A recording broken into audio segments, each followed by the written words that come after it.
अस्सलाम वालेकुम दोस्तों, मेरा नाम डॉक्टर लियसगर है और आज की इस वीडियो में हम लाइव सेशन कंडक्ट करने जा रहे हैं केमिस्ट्री के फंडामेंटल कॉन्सेप्ट ऑफ केमिस्ट्री।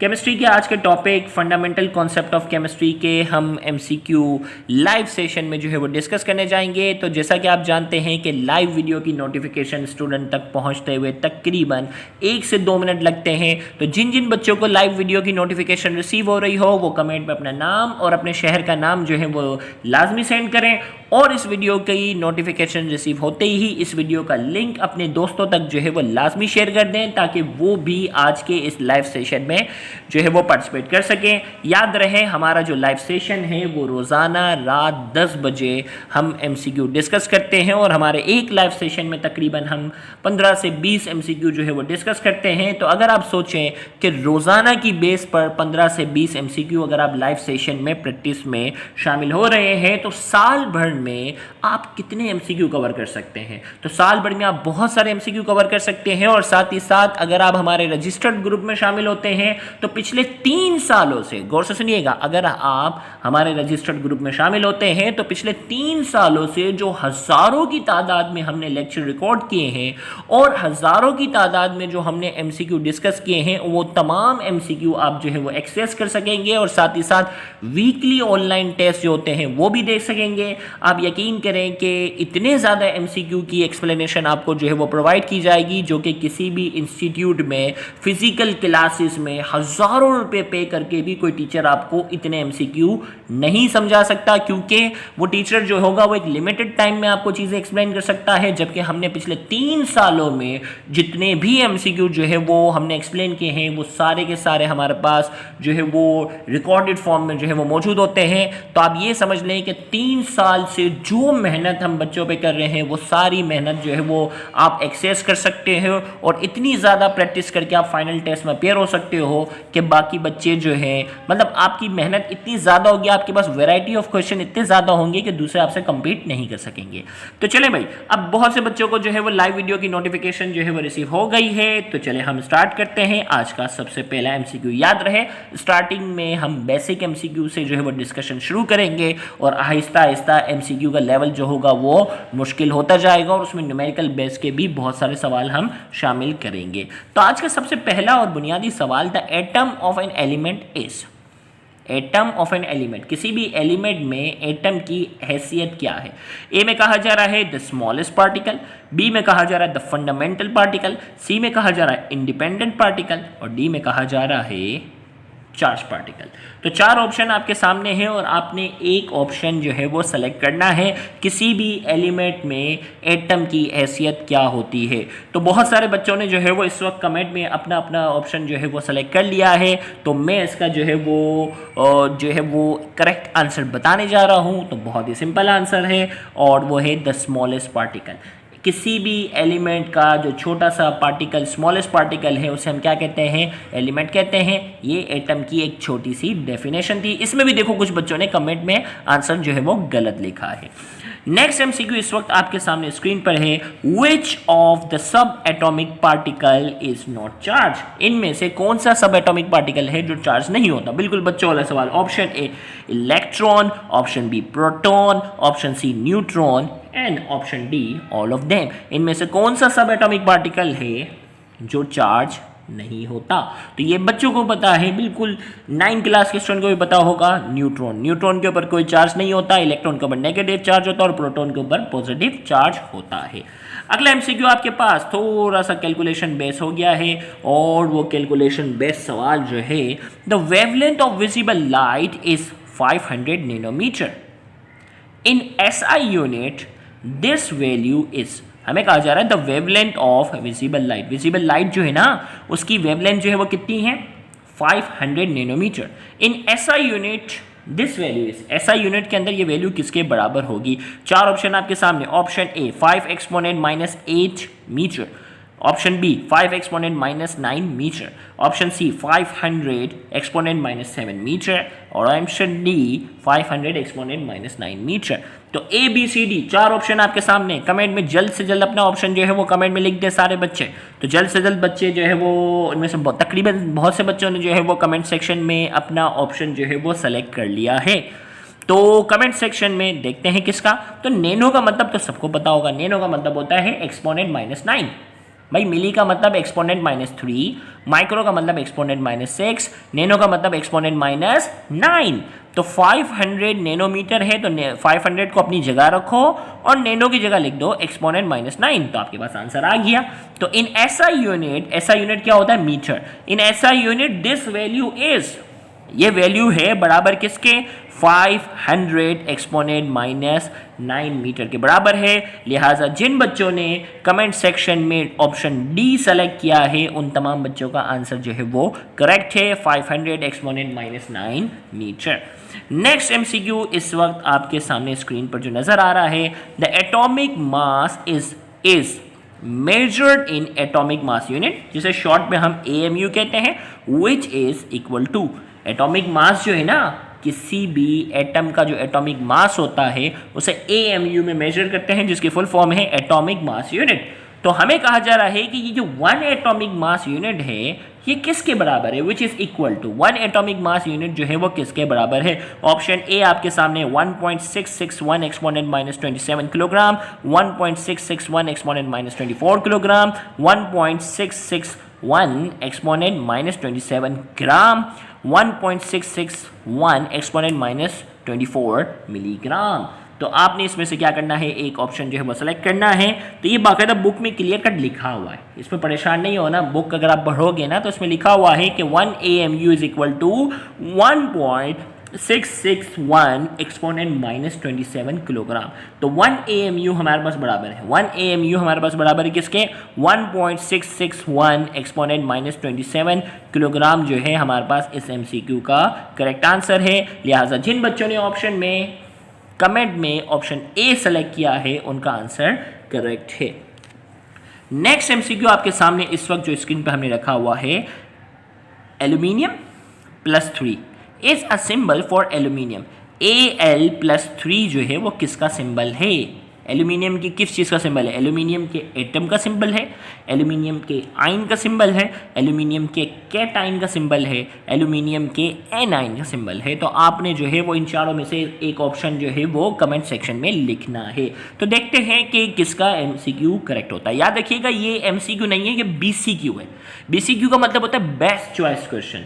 तो इसमें अगर देखा जाए Al+3 लिखा हुआ है, इसका मतलब ये एटम नहीं है। एटम जो होता है वो ओवरऑल न्यूट्रल होता है, ये बात तो तय है ना, एटम जो है वो ओवरऑल क्या होता है, न्यूट्रल। तो ये न्यूट्रल नहीं है, इसके ऊपर तो चार्ज है, इसका मतलब ये आयन है। तो बी तो हो गया, लेकिन आयन की भी दो टाइप हैं, कैटायन और एनायन। भाई कैटायन वो होता है जो कैथोड की तरफ अट्रैक्ट होता है। कैथोड के ऊपर कौन सा चार्ज होता है, माइनस चार्ज होता है। माइनस वाली चीज के पास कौन सी चीज रहेगी, पॉजिटिव वाली चीज रहेगी। भाई कैथोड होता है, एनोड होता है। कैटायन वो होता है जो कैथोड के पास जाता है, एनायन वो होता है जो एनोड के पास जाता है। अब कैथोड के ऊपर तो माइनस चार्ज होता है, लिहाजा माइनस वाले के पास कौन सा आयन जाएगा, पॉजिटिव वाला। प्लस वाले के पास कौन सा आयन जाएगा, नेगेटिव वाला। तो इसका मतलब Al+3 जो है is a symbol for aluminium है। लेकिन एल्यूमिनियम का क्या है, आयन। ऑप्शन बी सही है, लेकिन फिर भी इसका आंसर नहीं है, फिर भी इसका आंसर नहीं है, हमें बेस्ट आंसर देना है। तो बेस्ट आंसर कौन सा हो गया, कैटायन, क्योंकि ये Al+3 जो है वो एल्यूमिनियम का क्या है, ये एल्यूमिनियम का कैटायन है, ये कैथोड की तरफ जाएगा। तो लिहाजा इस MCQ का बेस्ट आंसर, देखो अभी भी मैं कह रहा हूँ, मैं जो है वो क्या कहते हैं ना, पेपर जब मुश्किल आ जाता है तो BCQ आ जाते हैं। अब क्या होगा, हमारा वो बच्चा जो बिल्कुल पप्पू सा बच्चा होता है, वो अगर PMC में ये सवाल आ जाएगा तो वो आयन लगा कर आ जाएगा और कोई और PMC की आंसर की गलत है। नहीं, इसमें बहुत सी ऐसी चीज़ें होती हैं जब आपके सामने एक्सप्लेनेशन आती है तो पता चलता है कि वो MCQ नहीं होते, BCQ होते हैं। तो ये एल्यूमिनियम का आयन है, सबको पता है, लेकिन बेस्ट आंसर क्या है, ये एल्यूमिनियम का कैटायन है। तो इसका बेस्ट आंसर जो है वो C, कैटायन। नेक्स्ट बिल्कुल बच्चों वाली डेफिनेशन, एक मिनट थोड़ा सा हम कमेंट में, हाँ चले कैमरे को फोकस करते हैं। When energy is release during a reaction, when energy is release during a reaction, it is. भाई किसी भी रिएक्शन के दौरान अगर एनर्जी रिलीज होती है वो रिएक्शन क्या होता है, चार ऑप्शन आपके सामने हैं। Exothermic reaction, B endothermic reaction, C a free radical, D a bond breaking reaction. तो हमें कहा जाता है when energy is release during a reaction, किसी भी रिएक्शन के दौरान जो एनर्जी रिलीज होती है वो रिएक्शन जो होता है वो एक्सोथर्मिक रिएक्शन होता है। लिहाजा इस MCQ का जो करेक्ट आंसर है वो ऑप्शन ए है, एक्सोथर्मिक रिएक्शन। अब अगला सवाल ज़हीन बच्चों के लिए, आइए आहिस्ता आहिस्ता अब हम कैलकुलेशन वाले सवाल की तरफ जो है वो बढ़ते जा रहे हैं। तो हमारे ज़हीन बच्चों की तरफ हम बढ़ते जा रहे हैं। अब beaker contain 9 gram of water, एक बीकर है जिसमें कितना ग्राम पानी है, 9 ग्राम ऑफ वाटर।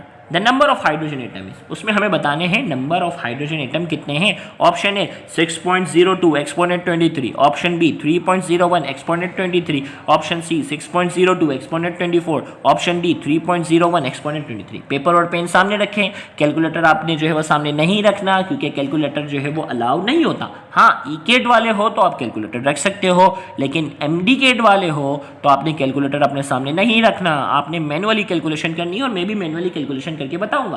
तो पूरा आपको जो है वो 30 सेकंड का टाइम देता हूं। आप जल्दी से मुझे कमेंट सेक्शन में, सारे बच्चे कमेंट सेक्शन में जल्दी से option A B C D में से आप जो है वो सिलेक्ट कर लें, फिर मैं इसको सॉल्व करके बता रहा हूं। तो हमें कहा जा रहा है एक बीकर है जिसमें 9 ग्राम पानी कितना है, 9 ग्राम है। The number of hydrogen atom is, उसके अंदर हाइड्रोजन एटम की तादाद जो है हमें बतानी है कितनी है। तो मैं आपको सॉल्व करके बताते हैं, फिर आंसर भी पता चल जाएगा। भाई देखो, H2O, अब जो है ये हाइड्रोजन का जो अगर हम बात करते हैं ना, देखो बेसिक लेक्चर जिन्होंने देखा होगा ना, बेसिक कॉन्सेप्ट वाला, तो उसको आसानी होगी कि हाइड्रोजन जो है वो 1 है, जो होता है वो 1 ग्राम होता है 1 मोल में, तो ये 2 हो गया, प्लस ऑक्सीजन होता है 16, कितना हो गया 1 मल्टीप्लाई बाय 2 प्लस 16 कितना हो गया 18 ग्राम। ये 18 ग्राम पानी जो है वो किसके बराबर होता है, ये 18 ग्राम पानी जो होता है वो बराबर होता है 1 मोल के। 18 ग्राम पानी किसके बराबर है, 18 ग्राम पानी जो होता है वो बराबर होता है 1 मोल के, और 1 मोल के अंदर कितने मॉलिक्यूल होते हैं, 6.02 एक्सपोनेंट 23। कितने मॉलिक्यूल होते हैं, 6.02 एक्सपोनेंट 23 मॉलिक्यूल्स ऑफ वाटर। पानी के कितने मॉलिक्यूल होंगे भाई, 18 ग्राम जो है वो 1 मोल के बराबर है, और 1 मोल के अंदर पानी के मॉलिक्यूल्स की तादाद कितनी है, 6.02 एक्सपोनेंट 23 जो है वो मॉलिक्यूल्स की ये तादाद है पानी की। अब हमसे ये नहीं पूछा, हमें बताना है, गौर से सुनिएगा, हमें बताना है हाइड्रोजन एटम की तादाद। हमें क्या बताना है, हाइड्रोजन एटम की तादाद। तो 18 ग्राम के अंदर हाइड्रोजन एटम की तादाद कितनी होगी, तो आपको मालूम है कि 18 ग्राम के अंदर पानी के मॉलिक्यूल की तादाद है 6.02 एक्सपोनेंट 23, और एक मॉलिक्यूल के अंदर हाइड्रोजन कितने, डबल, एक मॉलिक्यूल के अंदर हाइड्रोजन कितने, डबल। तो लिहाजा क्या हो गया, 18 के अंदर अगर बात करें तो मल्टीप्लाई बाय 2 होगा, 6.02 एक्सपोनेंट 23 एटम्स। हाइड्रोजन के एटम की जो तादाद होगी वो कितनी होगी, हाइड्रोजन एटम की तादाद डबल होगी ना भाई एक मॉलिक्यूल के अंदर 2 हैं, लेकिन हमारे पास यहाँ जो है देखो 18 ग्राम जो है वो इसके बराबर है। 18 ग्राम पानी के अंदर हाइड्रोजन एटम की तादाद है 2 मल्टीप्लाई बाय 6.02 एक्सपोनेंट 23 एटम। लेकिन यहाँ हमारे पास देखते हैं क्या पानी 18 ग्राम है, हमारे पास 18 ग्राम नहीं है, कितना है 9 ग्राम। तो हमें क्या करना होगा, इसको 9 बनाने के लिए divided by 2 on both side, divided by 2 on both side, ये हो गया 9 ग्राम, और 2 से कैंसिल हो गया। तो 9 ग्राम पानी के अंदर हाइड्रोजन एटम की तादाद कितनी है, 6.02 एक्सपोनेंट 23 एटम्स। तो याद रखिएगा कैलकुलेशन वाले जो सवाल है ना, जितने ज़्यादा सॉल्व करोगे ना, आहिस्ता आहिस्ता आपकी प्रैक्टिस बनती जाएगी। ये नहीं है कि आप जो है वो घबरा जाओ कि सर ये 1 मिनट में कैसे होगा, ये होगा। और याद रखना पीएमसी में वैसे ही 3.5 घंटे मिलते हैं पेपर सॉल्व करने के लिए, टाइम का तो मसला ही नहीं है। 210 सवाल सॉल्व करने के लिए 3.5 घंटे इतने ज़्यादा होते हैं कि अक्सर बच्चे 1.5 घंटे पहले करके आते हैं। तो आपने तसल्ली से जो है वो आंसर इसका सही निकालना है, कोई जल्दबाजी आपको करने की नीड नहीं है। तो 9 ग्राम पानी के अंदर हाइड्रोजन एटम की जो तादाद है वो 6.02 एक्सपोनेंट 23 एटम्स। तो लिहाजा इस एमसीक्यू का जो करेक्ट आंसर हमारे पास है वो क्या है, option A 6.02 exponent 23 atom is the correct answer. A is the correct answer। A हमारे पास जो है इसका करेक्ट आंसर है। नेक्स्ट MCQ की तरफ हम बढ़ते हैं, और वो नेक्स्ट MCQ आपके सामने इस वक्त स्क्रीन पर आ चुका है। वो है the relative atomic mass of chlorine is 35.5। What is the mass of 2 mole of chlorine gas. हमें कहा जा रहा है कि एटॉमिक मास जो है ना, क्लोरीन का जो एटॉमिक मास जो है वो कितना है 35.5। हमें कहा जा रहा है what is the mass of 2 mole of chlorine gas. Chlorine के जो 2 मोल है ना, क्लोरीन के जो 2 मोल हैं क्लोरीन गैस के वो किसके बराबर होंगे। 4 ऑप्शन आपके सामने, option A 142 gram, option B 71 gram, option C 35.5 gram, option D 18.75 gram. ये ग्राम यहाँ मिसप्रिंट है तो ये ग्राम लिखा हुआ है। तो आपने जल्दी से एक ऑप्शन जो है वो सेलेक्ट करना है। देखते हैं किसका आंसर जो है वो करेक्ट आता है। किसका आंसर जो है वो करेक्ट आता है। कमेंट सेक्शन में बहुत से बच्चे जो है वो ऑप्शन ए की तरफ भी जा रहे हैं, कुछ बच्चों ने ऑप्शन बी भी सेलेक्ट किया है, कुछ ने ऑप्शन सी भी सेलेक्ट किया है। अब तक डी वाला कोई नहीं है तो डी वाले भी देखो आ जाओ भाई, डी भी लगा दो। तो भाई मुझे सॉल्व करके बताना पड़ेगा भाई क्या है, फिर फैसला होगा कि मैं सॉल्व करके बताऊंगा, फिर फैसला होगा कि किसका करेक्ट है। तो ओके, तो हमें what is the mass of 2 mole of chlorine gas. अब देखो भाई Cl है ना, क्लोरीन। क्लोरीन हमेशा Cl2 की शक्ल में होती है। क्लोरीन गैस जो है वो कितनी होती है, Cl2 की शक्ल में होती है। तो क्लोरीन, एक क्लोरीन होता है 35.5, एक क्लोरीन का एटॉमिक मास कितना है 35.5। गैस की शक्ल में हमेशा ये 2 होते हैं तो ये हमारे पास बन जाता है 71 ग्राम जो है, गौर से सुनिएगा, 71 ग्राम जो है वो किसके बराबर है, 1 मोल ऑफ क्लोरीन। क्लोरीन जो है ना हमेशा Cl2 की शक्ल में है, तो क्लोरीन गैस का जो 1 मोल है, क्लोरीन गैस का जो 1 मोल है वो किसके बराबर है 71 ग्राम के। तो 2 मोल किसके बराबर होंगे 71 मल्टीप्लाई बाय 2। तो आंसर क्या आना चाहिए 142 ग्राम। आंसर क्या आना चाहिए 142 ग्राम। तो क्लोरीन गैस के जो 2 मोल हमसे पूछे गए हैं, क्लोरीन गैस के जो 2 मोल पूछे गए हैं वो किसके बराबर हैं, वो बराबर हैं 142 ग्राम के। तो देखते हैं 142 वाले कितने बच्चे थे हमारे पास। तो what the relative atomic mass of chlorine is 35.5। What is the mass of 2 mole of chlorine gas. 2 mole chlorine gas का मास कितना होगा। तो करेक्ट आंसर हमारे पास कितना था 142 ग्राम हमारे पास इस एमसीक्यू का करेक्ट आंसर है। Option A is the correct answer. Next MCQ जो हमने मार्क किया है आपके लिए, देखें भाई मैं स्टेप बाय स्टेप जा रहा हूँ ना, अचानक से बिल्कुल मुश्किल वाले सवाल रखूंगा तो आपके लिए परेशानी होगी। आहिस्ता आहिस्ता हम जो है वो क्या करते जा रहे हैं, लेवल बढ़ाते जा रहे हैं, फिर आहिस्ता फिर हम मुश्किल, फिर मुश्किल और मुश्किल की तरफ बढ़ेंगे। The percentage of hydrogen is the highest in, percentage of hydrogen is the highest in. Hydrogen जो है ना इसकी परसेंटेज हाईएस्ट किस में है। ऑप्शन ए आपके सामने है CH4, option B NH3, option C H2SO4, option D C6H12O6। 4 option आपके सामने और हमें बताना है कि इनमें से कौन सा मॉलिक्यूल है, इनमें से कौन सा मॉलिक्यूल है जिसमें हाइड्रोजन की जो परसेंटेज है, हाइड्रोजन की जो परसेंटेज है वो सबसे ज़्यादा है, हमें वो बतानी है। तो 4 ऑप्शन आपके सामने हैं, आपने एक ऑप्शन जो है वो कमेंट सेक्शन में क्लिक करना है, पेपर और पेन अपने सामने रखना है ताकि कोई कैलकुलेशन अगर आपको करने की नीड हो तो उसकी मदद से आप सॉल्व कर सकें। अब अगर आप परसेंटेज की बात करो ना तो परसेंटेज ऑफ हाइड्रोजन यहाँ अगर देखा जाए तो कार्बन 1 और हाइड्रोजन कितने हैं 4 गुना ज़्यादा, 4 गुना ज़्यादा परसेंटेज है। यहाँ नाइट्रोजन 1 है, हाइड्रोजन 3 है, तो इसका मतलब परसेंटेज दोनों में से किसकी ज़्यादा होगी, एक ही ज़्यादा होगी। भाई नाइट्रोजन में जो है वो हाइड्रोजन की परसेंटेज कम है, 3 टाइम्स ज़्यादा है, जबकि यहाँ क्या है 4 टाइम्स ज़्यादा है। अब यहाँ हाइड्रोजन 2 है, सल्फर 1 है, ऑक्सीजन 4 है, तो परसेंटेज अगर हाइड्रोजन की बात करो तो ये तो हाइड्रोजन की परसेंटेज तो बहुत कम हो गई क्योंकि ऑक्सीजन 4 है और हाइड्रोजन कितने सिर्फ 2, तो ये भी वो है। इसमें अगर आप देखो हाइड्रोजन 12 है लेकिन आसपास अगर देखो कार्बन 6 है, ऑक्सीजन कितने हैं 6 है, तो हाइड्रोजन जो है वो कार्बन और ऑक्सीजन के मुकाबले में क्या है सिर्फ डबल है।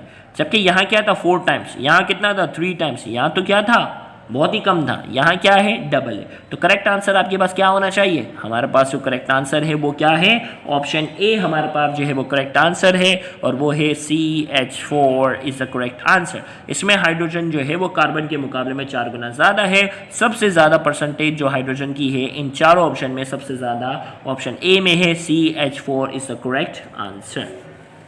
नेक्स्ट एमसीक्यू आपके सामने इस वक्त स्क्रीन पर है। The empirical formula of a compound is CH2O। What में बी द कंपाउंड। आपको मालूम है कि एम्पेरिकल फॉर्मूला जो है, एम्पेरिकल फॉर्मूला जो है वो क्या होता है सिंपलेस्ट रेशियो होता है। एम्पेरिकल फॉर्मूला वो फॉर्मूला होता है जो सिंपलेस्ट रेशियो शो करता है between the atoms, between the atoms in a molecule. किसी भी मॉलिक्यूल में पाए जाने वाले जो एटम्स होते हैं उनके दरमियान सिंपलेस्ट रेशियो को क्या कर रहा होता है वो शो कर रहा होता है, वो फॉर्मूला होता है हमारे पास एम्पेरिकल फॉर्मूला। वो फॉर्मूला क्या होता है हमारे पास, एम्पेरिकल फॉर्मूला। तो हमें कहा जा रहा था empirical formula of a compound is CH2O। Empirical formula हमारे पास है CH2O। What may be the compound, ये कंपाउंड जो है गौर से सुनिएगा, what may be the compound, इनमें से कौन सा कंपाउंड है जिसका एम्पेरिकल फॉर्मूला ये हो सकता है CH2O। चलो भाई, इसमें अगर आप देखो भाई, हाइड्रोजन कार्बन के मुकाबले में डबल होना चाहिए। ऑक्सीजन को भले साइड लाइन करो, बाद में फैसला करेंगे। हाइड्रोजन कार्बन के मुकाबले में डबल होना चाहिए। तो यहाँ कार्बन के मुकाबले में हाइड्रोजन क्या है, 2.5 गुना ज़्यादा। नहीं, इसमें अगर आप देखो एक और भी है, तो कार्बन 2 है, हाइड्रोजन कितने, टोटल 6 है। तो हाइड्रोजन जो है 6 है, कार्बन 2 है, 3 गुना ज़्यादा, जबकि हमें 2 गुना ज़्यादा चाहिए। ये आंसर नहीं है। कार्बन 6 है, हाइड्रोजन कितने हैं, 6 है, 5 और 1, तो दोनों बराबर है, 1-1 का रेशो है, हमें 1-2 का रेशो चाहिए। इसमें अगर आप देखें कार्बन 1 है, हाइड्रोजन जो है वो कितने हैं, हाइड्रोजन जो है वो कितने हैं, 2। हाइड्रोजन अगर आप देखो तो हाइड्रोजन कितने आ रहे हैं, हाइड्रोजन जो है वो 2 है। चलो भाई, कार्बन है 1 है, हाइड्रोजन कितने, 2, लेकिन ऑक्सीजन भी 2 हो गए। देखो यहाँ में क्या चाहिए, हाइड्रोजन जो है वो कार्बन से भी डबल होना चाहिए और ऑक्सीजन से भी डबल होना चाहिए। यहाँ मसला ये आ रहा है कि कार्बन 1 है, हाइड्रोजन डबल है, कार्बन के मुकाबले में डबल है, लेकिन ऑक्सीजन क्या है, ऑक्सीजन डबल है, ऑक्सीजन के बराबर ही है। ऑक्सीजन भी 2, हाइड्रोजन ये भी नहीं है, तो सिर्फ ये बच गया। अब देखते हैं इसमें कार्बन कितने हैं, 2, हाइड्रोजन कितने हैं, 1, 2, 3 और 4, कितने हो गए, 4। कार्बन 2 है, हाइड्रोजन कितने हैं, 4 है। ओके भाई, कार्बन के मुकाबले में डबल है, यहाँ तक तो बात सही है।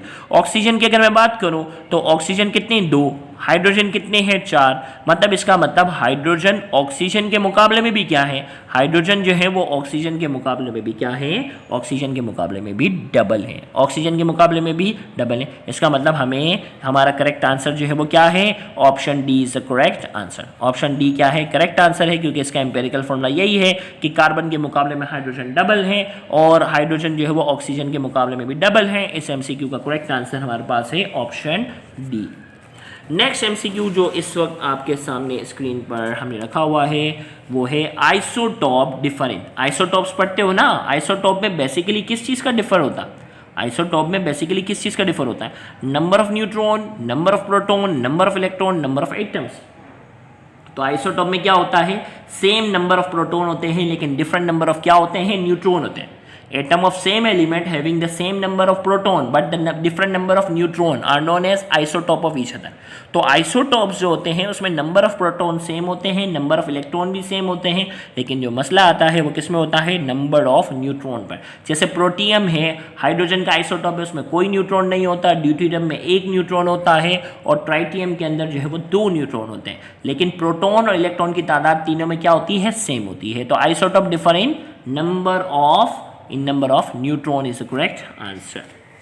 नेक्स्ट एमसीक्यू इस वक्त आपके सामने स्क्रीन पर जो रखा हुआ है वो है which one of the following compound does not have the empirical formula CH2O। इनमें से कौन सा, गौर से सुनिएगा, इनमें से कौन सा कंपाउंड है जिसका एम्पिरिकल फॉर्मूला ये नहीं है, CH2O जो है इसका एम्पिरिकल फॉर्मूला नहीं है। इनमें से कौन सा कंपाउंड है, ऑप्शन ए में कहा जा रहा है ethanoic acid, ethanol, glucose, methanol. तो 4 ऑप्शन आपने जो है वो क्या करने हैं, सेलेक्ट करने हैं, चारों में से एक ऑप्शन सेलेक्ट करना है। सॉरी, आपने चारों नहीं सेलेक्ट करने, कोई एक ऑप्शन सेलेक्ट करना है। अभी मैंने समझाया था ना, आपको 30 सेकंड का टाइम दे रहा हूं, जल्दी से 30 सेकंड में आप जो है वो अपना एक ऑप्शन जो है वो सेलेक्ट कर लें और देखते हैं किसका ये आंसर सही होता है। जल्दी हमारे सारे चैंपियन, फ्यूचर के डॉक्टर, जल्दी से शाबाश, मेहनत करना। Which one of the following compound does not have the empirical formula CH2O? चले भाई, अब तलाश करते हैं। ऑप्शन ए में कहा जा रहा है, भाई देखो हाइड्रोजन जो है वो कार्बन के मुकाबले में डबल होना चाहिए, पहले ये देखेंगे, और अगर ये मैच कर जाएगा तो फिर ऑक्सीजन देखते हैं, यही तरीका था ना। तो इसमें अगर आप देखें हाइड्रोजन जो है, कार्बन कितने, 2, हाइड्रोजन कितने, 1, 2, 3, ओके 4, कार्बन के मुकाबले डबल है, ये तो है आंसर। इसी तरीके से इसमें अगर बात की जाए, कार्बन कितने, 1, 2, हाइड्रोजन कितने, 3, 2 और 1, हाइड्रोजन यहाँ क्या 3 गुना ज़्यादा है, इसका मतलब ये एम्पिरिकल फॉर्मूला नहीं है। कन्फर्मेशन के लिए यहाँ चलते हैं, कार्बन कितने, हाइड्रोजन डबल है, कार्बन 1 है, हाइड्रोजन डबल है, तो इसमें हाइड्रोजन डबल है कार्बन के मुकाबले में, इसमें भी और इसमें भी, तो हमें आंसर मिल गया इथेनॉल। हमें आंसर मिल गया क्या है, ethanol, B is the correct answer. इसका ये एम्पिरिकल फॉर्मूला नहीं हो सकता, CH2O इसका एम्पिरिकल फॉर्मूला नहीं है, तो इसका करेक्ट आंसर हमारे पास क्या है, B is the correct answer. Next MCQ आपके सामने है, the empirical formula of a liquid compound is known to be C2H4O। हमें कहा जा रहा है भाई एक लिक्विड कंपाउंड है, उसका जो एम्पिरिकल फॉर्मूला हमें जो मिला ना वो क्या है, C2H4O। What other information is needed to work out it's molecular formula. अगर हम इसका मोलिकुलर फार्मूला जानना चाहते हैं, भाई एम्पिरिकल दे दिया गया, अगर हम चाहते हैं कि इसका क्या मालूम करें, अगर हम चाहते हैं क्या मालूम करें, इसका मोलिकुलर फार्मूला मालूम करें, तो हमें क्या चाहिए होता है, तो आपको मालूम है हमें चाहिए होता है इसका, जल्दी से 4 ऑप्शन आपके सामने, the percentage composition of the compound चाहिए, बी में कहा जा रहा है the relative molecular mass of the compound चाहिए होता है, सी में कहा जा रहा है the density of the compound चाहिए, डी में कहा जा रहा है the volume occupied by 1 mole of the compound चाहिए। जल्दी से एक ऑप्शन सेलेक्ट करो, फिर मैं बताता हूँ। तो अगर आपने इंपेरिकल और मोलिकुलर फॉर्मूला वाले न्यूमेरिकल सोल्व किए हैं तो आपको मालूम है कि जब भी हमें इंपेरिकल फॉर्मूला हम मालूम कर चुके होते हैं तो हमें क्या चाहिए होता है, relative molecular mass of the compound. हमें relative molecular mass of the compound चाहिए होता है और हम जो है वो क्या करते हैं, इंपेरिकल फॉर्मूले के मुताबिक जो है वो मोलिकुलर मास बन रहा होता है उसे relative molecular mass of the compound को हम इसकी वैल्यू से डिवाइड करते हैं, तो जो हमारे पास आ जाता है नंबर उसको इससे मल्टीप्लाई करने पर मोलिकुलर फॉर्मूला आ जाता है। तो जिन्होंने ये न्यूमेरिकल सीखे में होंगे उनको पता होगा कि एम्पिरिकल फॉर्मूला जब भी हम मालूम कर लेते हैं तो हमें फिर क्या चाहिए होता है, relative molecular mass of the compound चाहिए होता है। यानी इस एमसीक्यू का जो करेक्ट आंसर हमारे पास है option B is the correct answer. Next MCQ आपके सामने है, the value of R. General gas equation की बात हो रही है, general gas constant sorry, the value of R is, R की वैल्यू क्या है, ऑप्शन ए में कहा जा रहा है 8.3134 जूल पर मोल पर केल्विन, ऑप्शन बी में कहा जा रहा है 1.987 कैलोरी पर मोल पर केल्विन, सी में कहा जा रहा है दोनों ए और बी जो है वो करेक्ट है, डी में कहा जा रहा है 1.98 जूल पर मोल पर केल्विन। तो 4 ऑप्शन आपके सामने हैं, आपने एक ऑप्शन जो है वो सेलेक्ट करना है, आपने एक ऑप्शन जो है वो सेलेक्ट करना है। तो जल्दी से आपने एक ऑप्शन जो है वो अपना कमेंट सेक्शन में लिखें, देखते हैं किसका आंसर जो है वो करेक्ट आता है। तो जल्दी से ए बी सी डी आपके सामने है, तो जल्दी से मुझे इसका आप आंसर दें। तो करेक्ट आंसर हमारे पास इसका है सी इज द करेक्ट आंसर।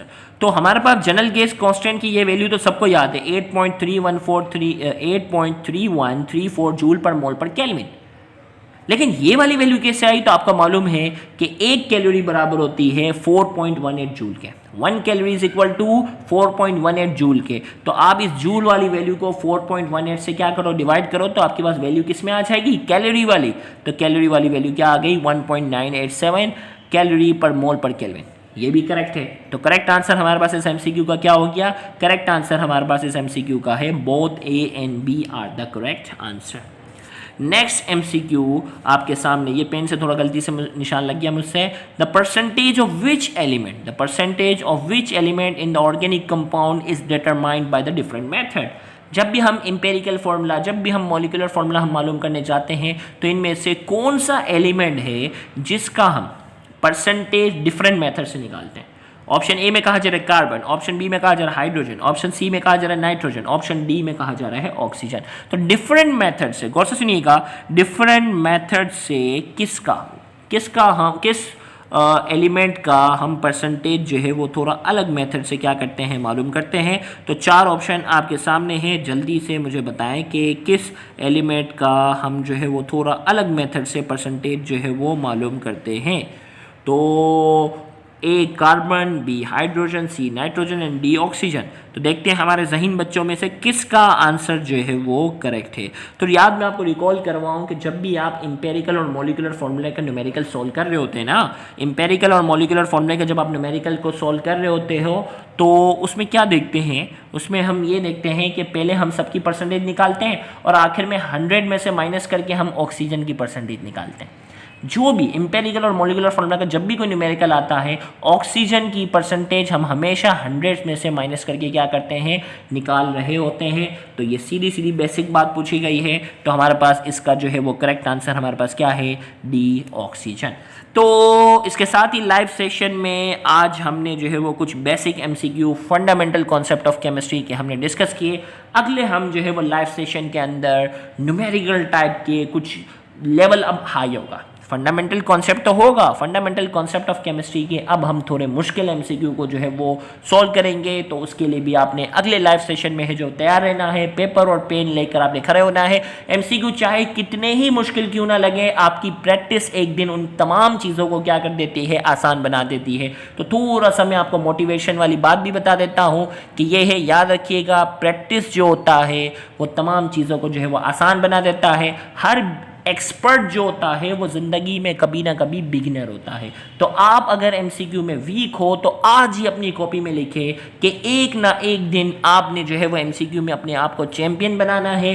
तो आज ही आपने जो अपनी एमकेट की तैयारी के लिए जो रजिस्टर बनाया हुआ है उस रजिस्टर पर बड़ा सा लिखें और अपने आप को चैलेंज करें कि हाँ भाई, इस चैलेंज को आप एक्सेप्ट करते हैं और आप अपने आप को एमसीक्यू का एक्सपर्ट बनाएंगे, एमसीक्यू का चैंपियन बनाएंगे। चाहे इस वक्त आपकी बेसिक कितनी ही वीक क्यों ना हो, इस बेसिक वीक को आप हर्डल नहीं बनने देंगे, रुकावट नहीं बनने देंगे। आज ही अपनी कॉपी में लिखें और इंशाल्लाह जब अगले साल आप अपना एमडी गेट का टेस्ट क्लियर कर चुके हों, मेडिकल कॉलेज में पहुंच चुके हों, अपनी उस राइटिंग को आपने क्या करना है, एक बार रीड करना है और आप इंशाल्लाह आपको इतनी खुशी महसूस होगी। तो आज ही तमाम बच्चे इस वक्त जो लाइव सेशन में लिख रहे हैं अपनी कॉपी में आज ही लिखें कि अगले साल तक उनको एमसीक्यू का क्या बनना है, एक्सपर्ट बनना है, चैंपियन बनना है। कितने ही मुश्किल एमसीक्यू क्यों ना हो, कितनी ही जो है वो परेशानी क्यों ना हो, आपने अपने इस चैलेंज को क्या करना है, पूरा करना है। तो इंशाल्लाह अगले लाइव सेशन में हम मजीद नए एमसीक्यू के साथ फंडामेंटल ऑफ कॉन्सेप्ट के ही एमसीक्यू को इंशाल्लाह डिस्कस करेंगे। Thank you very much. अल्लाह हाफ़िज़।